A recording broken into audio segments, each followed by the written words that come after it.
来看专人台中新起的仓库火烧，造成9个人死亡，8个人受伤。台中市政府是要求停工，爱限期解释，卖来处罚。另外，造成空气污染部分，卖搁再处罚。调查人员早起嘛去现场勘查，指出讲是对仓库的3楼在进行金属切割的时，火珠来到地下室，一寡玻璃拢帮导火，所以引起火灾。 消防局的车驶入去厂区调查，专人伫台中大道的仓库新建工程19着火，造成9个人死亡，8个人受伤，大型的公安意外。消防局火调科初步研判是工人伫3楼用胡乱打作业的时阵出火车，火车落入去地下室，造成玻璃拢着火。有员工在3楼做相关的金属切割，产生火花，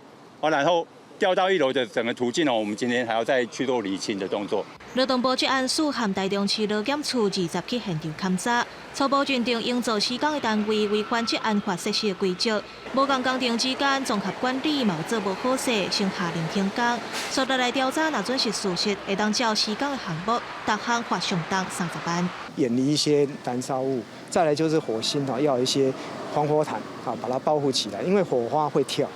好，而且它这个是挑高一旦发生火灾是有烟囱效应，是非常可怕，而且又密闭，那不完全燃烧，人就逃生就非常困难。督发局依违反建筑法第63条，未有维护安全、防范危险及预防火灾之适当设备或措施，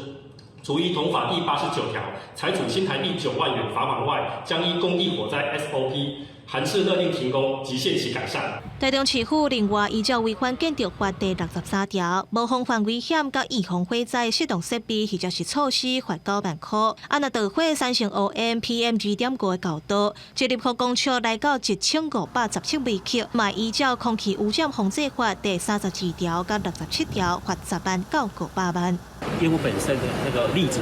对肺部的一个直接的伤害，那这些有时候到最后患者或许有长期可能还有副作用、并发症，包括纤维化等等。目前受伤的8个人状况稳定，拢遭受伤。病医患脑乌烟的有粒会造成患者细胞纤维化等等的并发症，就要继续追踪甲观察。记者尤敏芳、平焕群台中报道。